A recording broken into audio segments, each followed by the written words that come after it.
ఈరోజు ఈ మహానాడు తెలుగువారి ఆత్మ గౌరవం పెంచిన మన మహనీయుడు ఎన్టీ రామారావు గారు. మన దేశంలోనే ఈరోజు తెలుగు వాళ్ళంటేనే ఒక గుర్తింపు తెచ్చిన పార్టీ ఇది తెలుగుదేశం పార్టీ. అది స్థాపించిన ఎన్టీ రామారావు గారు పుణ్యమే ఇదంతా. ఈరోజు దీన్ని ప్రపంచం అంతా కూడా తెలుగు వాళ్ళ ఆత్మగౌరవాన్ని మన చంద్రబాబు నాయుడు గారు దాన్ని అక్కడి నుంచి ముందుకు తీసిపోయారు. మీరు ప్రపంచంలోనే ఎక్కడైనా ఇప్పుడు తెలుగు వాళ్ళంటే ఆ గౌరవం వేరు. ఈ గౌరవం వచ్చిందంటే ఈ తెలుగుదేశం పార్టీయే దానికి పునాది వేసింది. ఈరోజు మనం ఈ పరిస్థితిలో ఉన్నాం. ఒక్కటి ఈరోజు చెప్పాలి మీ అందరికీ, కార్యకర్తలు, తెలుగుదేశం కార్యకర్తలు కష్టకాలంలో చాలా ఇబ్బందులు పడి ఉన్నారు.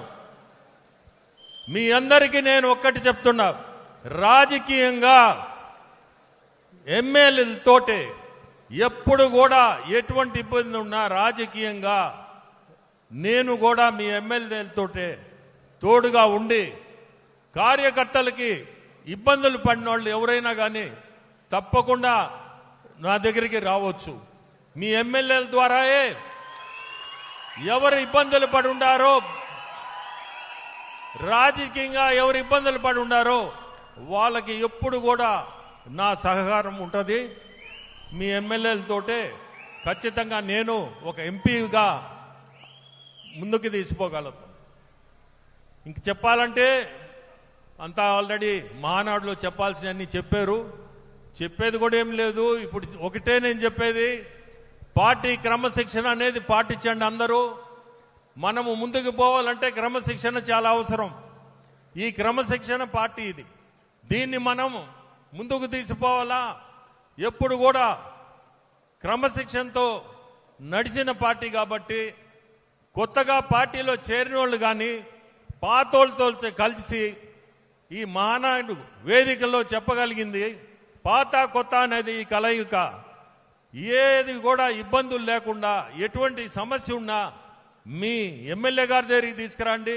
సమస్యలు పెద్దవి చేసుకొని అనవసరంగా పార్టీలో క్రమశిక్షణ అనేది తప్పొద్దు అని చెప్తున్నాను.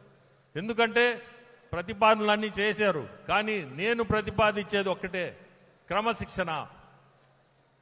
అందరం ఈరోజు కలిసి, ఇంక్లూడ్ నేను కూడా కలిసి పాత కొత్త అనేది లేకుండా మనం పార్టీని ముందుకు తీసుకోవాలా. మనకి ఇటువంటి ముఖ్యమంత్రి దగ్గర మనం పనిచేస్తున్నామంటేనే అదే ఒక గొప్ప విషయం నాకు.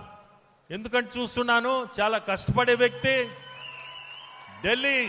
నేను ఢిల్లీ విషయం చెప్తుండా, ఒక ఎంపీగా ఢిల్లీ వచ్చాయంటే పొద్దున 9 గంటల నుంచి ఆయనకుండే గౌరవంతో కొంతమంది మంత్రులు ఇంటికే వచ్చి ఇక్కడనే ఏదైనా సమస్యలున్నా ముందే వచ్చి మేము ఇంటికే వచ్చి కలుస్తాం మిమ్మల్ని గౌరవించే వాళ్ళు ఉన్నారు.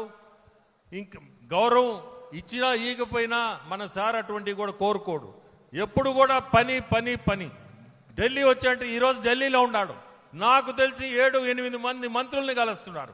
దేనికి కలుస్తున్నాడు? రాష్ట్రాని కోసం, రాష్ట్రం ఉండే ఇబ్బందుల కోసం.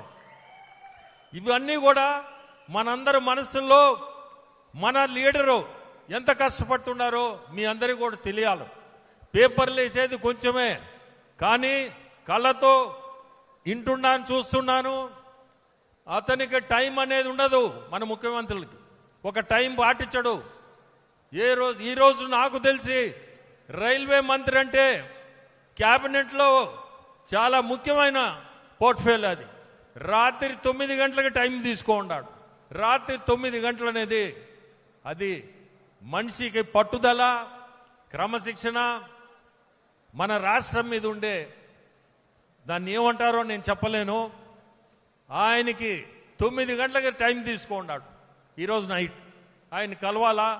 రైల్వే సంబంధించి నడిగుడి, కాళహస్తి ఇటువంటి సమస్యలు చాలా ఉన్నాయి రాష్ట్రంలో.